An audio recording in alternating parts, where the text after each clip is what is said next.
Bonjour à tous, dans cette vidéo, vous allez voir la correction de l'activité 2 du chapitre 10 sur la nomenclature des molécules, c'est-à-dire comment nommer les molécules.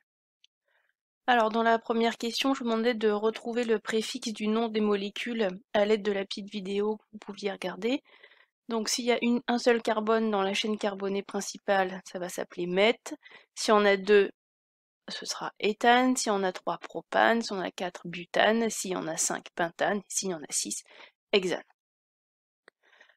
Justifions maintenant le nom des molécules des documents 3, 4 et 5 que vous aviez. Donc on commence ici par le document 3. Alors pourquoi toutes ces molécules se terminent par ol? Eh bien puisque ce sont des molécules de la famille des alcools, elles ont toutes le groupement hydroxyle OH. Ensuite, éthane 1-ol. Pourquoi éthane? Parce que si on regarde, il y a 2 carbones dans la chaîne carbonée, 1, 2. Donc 2 carbones, c'est eth. Et pourquoi maintenant éthane 1-ol? Eh bien si on numérote, on voit qu'il est sur le carbone numéro 1, en sachant que le groupe caractéristique doit avoir le numéro le plus petit. Donc quand la molécule est écrite et que vous devez trouver son nom, il faut que vous réfléchissiez au sens de la numérotation. Donc là, il fallait numéroter de la droite vers la gauche. Alors maintenant, le butane 2-ol. Alors pourquoi but? Si on compte, 1, 2, 3, 4 carbones dans la chaîne principale, donc c'est pour ça que c'est but. Ensuite, pourquoi 2-ol? Parce que si on numérote la chaîne, on voit que le groupement OH est sur le carbone numéro 2. Donc toujours pareil, le groupe caractéristique doit avoir le numéro le plus petit, donc pareil, il faut bien numéroter de la droite vers la gauche. Le méthanol maintenant, eh bien pourquoi meth? Pourquoi méthane? Parce qu'il n'y a qu'un seul carbone dans la chaîne carbonée. Continuons maintenant avec le document 4. Pourquoi ces deux molécules se terminent en al? Parce qu'elles contiennent le groupement carbonyle, ici C double liaison O, et que le carbone est lié à un hydrogène. Donc c'est la famille des aldéhydes. Et les aldéhydes se terminent en al. Maintenant, pourquoi est-ce que c'est propanal? Parce qu'il y a 3 atomes de carbone dans la chaîne. Et méthanal, pourquoi méthane? Parce qu'il n'y a qu'un seul atome de carbone dans la chaîne. Continuons donc les molécules encore, cette fois-ci avec le groupement carbonyle. Mais cette fois-ci, il se termine plus en ane mais en on, parce que le groupement carbonyle est dans la chaîne, donc c'est plus les aldéhydes, ce sont la famille des cétones, c'est pour ça que ça se termine en on. Alors, la propane de on, pourquoi prop? Parce qu'il y a 1, 2, 3 carbones dans la chaîne principale. Et pourquoi 2 on? Eh bien, si on numérote, et on voit que la C double liaison O est portée par le carbone numéro 2. Vous auriez pu numéroter dans l'autre sens, ça marchait aussi. Pentane de on. Alors maintenant, pourquoi pentane? Parce qu'il y a 5 carbones. 1, 2, 3, 4, 5. Donc 5 atomes de carbone dans la chaîne, c'est pente. Pourquoi 2 on? Donc réfléchissez à la numérotation. Il faut que le groupement carbonyle ait le plus petit numéro. Donc on numérote de la droite vers la gauche et on a bien donc la fonction carbonyle C double liaison O, ici qui est sur le carbone numéro 2. Sur la dernière famille, donc le document 5, toutes ces molécules commencent par acide et se finissent par OIC. Pourquoi? Parce qu'elles comportent tous le groupe carboxyle, C double liaison O, et ce carbone est lié au groupement OH. Donc c'est la famille des acides carboxyliques. Pourquoi acide éthanoïque? Parce qu'il y a 1, 2 carbones dans la chaîne principale. Ensuite, pourquoi l'acide pentanoïque? Parce qu'il y a 1, 2, 3, 4, 5 atomes de carbone dans la chaîne principale. Et pourquoi ici acide méthanoïque? Parce qu'il n'y a qu'un seul atome de carbone dans la chaîne principale.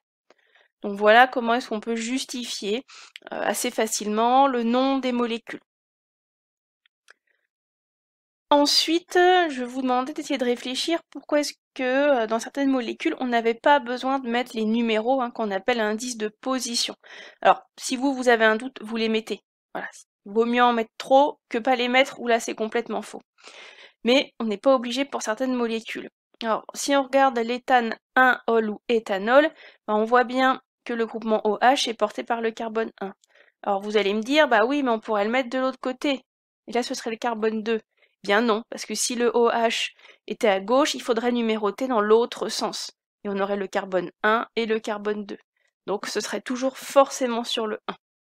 Parce que le groupe caractéristique doit avoir le numéro le plus petit. Pourquoi propane 2 on ou propanone? En fait, on n'écrit jamais propane 2 on. Bah, on voit bien qu'il est sur le 2, mais est-ce qu'on peut le mettre ailleurs? Bah, si on le met sur le carbone 1 et 3, ça marche pas, parce qu'il serait à l'extrémité de chaîne, ce serait plus une cétone, mais un aldéhyde. Donc, pour ces groupes caractéristiques, dans ces molécules là bien précises, le groupe caractéristique ne peut pas être mis ailleurs. Hein, si on veut garder cétone, il faut que ce soit sur le 2, et qu'on mette sur ce carbone ici à droite le OH ou le carbone ici à gauche le OH, on sera forcément 1 puisqu'on changera le sens de numérotation. Donc ici, les groupes caractéristiques ne peuvent pas être ailleurs. Mais dans la plupart du temps, pour les cétones et les alcools, vous aurez besoin de mettre l'indice de position. Donc en première, on ne vous embêtera pas ni en terminale si vous rajoutez les indices de position pour l'éthanol ou le propanone. Hein, puisque généralement, pour les alcools et pour les cétones, on met les indices de position. Par contre, si on regarde les aldéhydes avec le propanal ou les acides carboxyliques ici avec l'acide pentanoïque, on n'a jamais besoin d'indice de position puisque normalement vous devez savoir que le groupe caractéristique a le numéro le plus petit et comme le groupement carbonyle de l'aldéhyde ou le groupement carboxyle de l'acide carboxylique sont toujours à une extrémité de la chaîne, et ben ils portent forcément le numéro 1. Voilà. Le carbonyle de l'aldéhyde et le groupement carboxyle sont toujours au bout d'une chaîne et donc forcément leur numéro c'est 1, donc on ne le met jamais. Alors maintenant rentrons dans le vif du sujet sur comment est-ce qu'on nomme les molécules.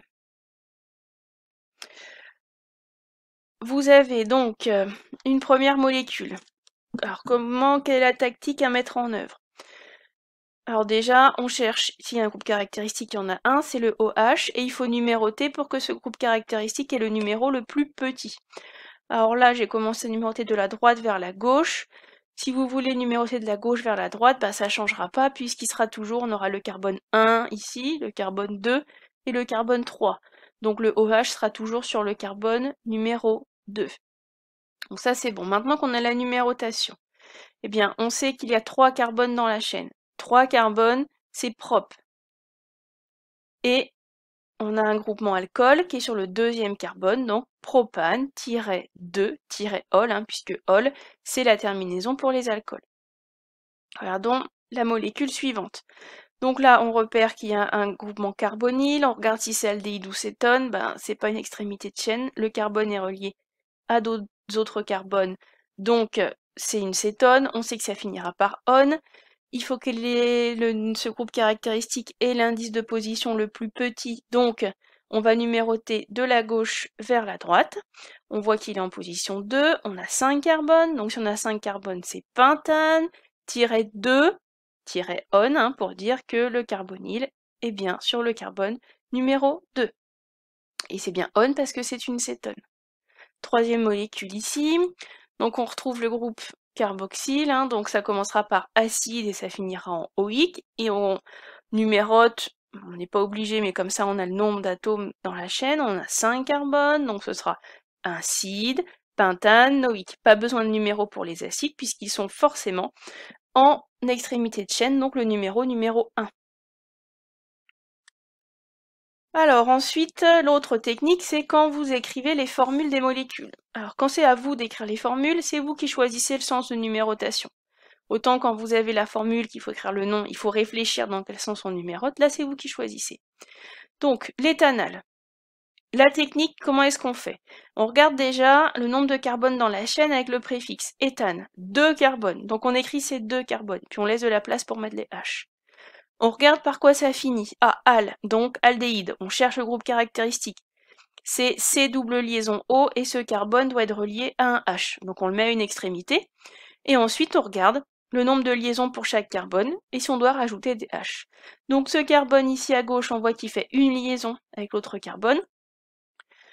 Et on sait que le carbone doit faire 4 liaisons. Donc comme il en fait qu'une, c'est qu'il lui manque 3 H. Voilà pour l'éthanal. On continue avec la butanone. Donc toujours pareil, on regarde butane. Combien de carbone? 4 carbones. Donc on dessine ces 3 carbones, on laisse de la place pour mettre les H. Butanone, donc on sait que ça va être le fonction cétone, donc C double liaison O en milieu de chaîne. Alors on se dit, mais pourquoi on n'a pas de nombre? Ben, à ce moment-là, numéroter. Et regardez dans les deux sens. Donc si on numérote en vert, on se dit, ben, on peut le mettre sur le 2 ou sur le 3. Donc on aurait butane 2 on ou butane 3 on. Ben non, parce que si vous mettez sur le 3, il faudra numéroter dans l'autre sens, et ça deviendra un carbone 2. Donc la butanone, il n'y a toujours pas besoin de nombre. Moi j'ai choisi de le mettre, de nommer en numérotant de la gauche vers la droite, donc la numérotation verte. Hein, donc ici, j'ai mis ma C double liaison O des cétones. Puis maintenant, je regarde pour les H. Le carbone 1, il fait une liaison. Donc pour aller jusqu'à 4, ça veut dire qu'il manque 3 H. Le carbone 2, bah, il fait 1, 2, 3, 4 liaisons, on ne rajoute pas de H. Le carbone 3, il en fait 2, donc il faut rajouter 2 H. Le carbone 4, il fait qu'une liaison, on lui rajoute 3 H. Ensuite, l'acide propanoïque. Alors, propane, combien de carbone? 3. On dessine ces 3 carbones. Acide oïque, ben on va falloir mettre le groupement carboxyle. On sait qu'il est à une extrémité de la chaîne, donc vous choisissez où vous voulez. Moi, je l'ai mis à droite. Pas besoin de numéro. On sait que c'est le 1, donc on s'embête pas à numéroter. On réfléchit au H. Alors, le carbone tout à gauche, il fait une liaison, donc il manque 3 H pour arriver à 4 liaisons.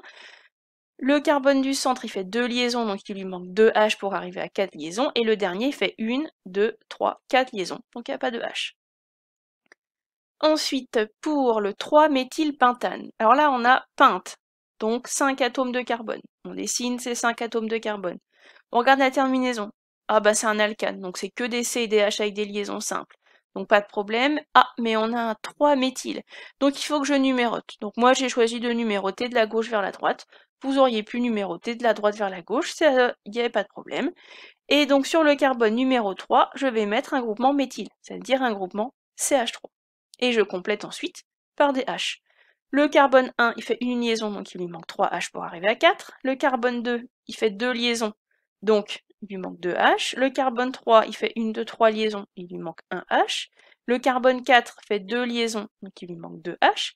Et le carbone 5 fait qu'une seule liaison, donc il lui manque 3 H. Et pour finir, je vous demandais d'écrire la formule des molécules qu'on trouve pour propulser les gaz des déodorants ou de la mousse à raser.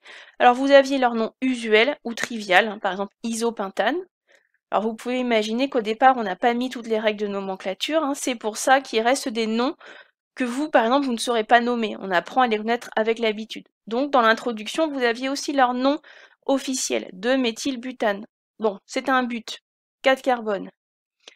Ça se finit en ane. Ok, pas de groupe caractéristique, que des CH. 2-méthyl, donc c'est à moi de numéroter. Je choisis le sens que je veux, ici de la gauche vers la droite. Sur le carbone numéro 2, bien je viens mettre mon CH3, et je complète les H. Le premier carbone, il fait une liaison, il en manque 3. Le deuxième carbone, 3 liaisons, il manque un seul H. Troisième carbone, 2 liaisons, donc il manque 2 H. Le quatrième carbone, il fait une liaison, donc il en manque 3. La même chose pour l'isobutane, c'est son nom trivial. Le vrai nom officiel, c'est 2-méthylpropane. Alors prop, 3 carbones. C'est un alcane, donc que des CH, pas de groupe caractéristique particulier. Il faut lui mettre un 2-méthyl, et je numérote. J'ai choisi de la gauche vers la droite. Je mets le groupement méthyl CH3 sur le carbone 2. Et ensuite je complète avec les H. Le premier carbone ne fait qu'une liaison, donc il va lui manquer 3 H pour faire 4 liaisons, donc CH3. Le deuxième carbone fait 3 liaisons, il lui manque plus qu'une seule liaison, donc un seul H. Et le troisième carbone fait qu'une liaison, il manque donc 3 H pour qu'il ait 4 liaisons. Voilà une méthode assez simple pour écrire et nommer les molécules.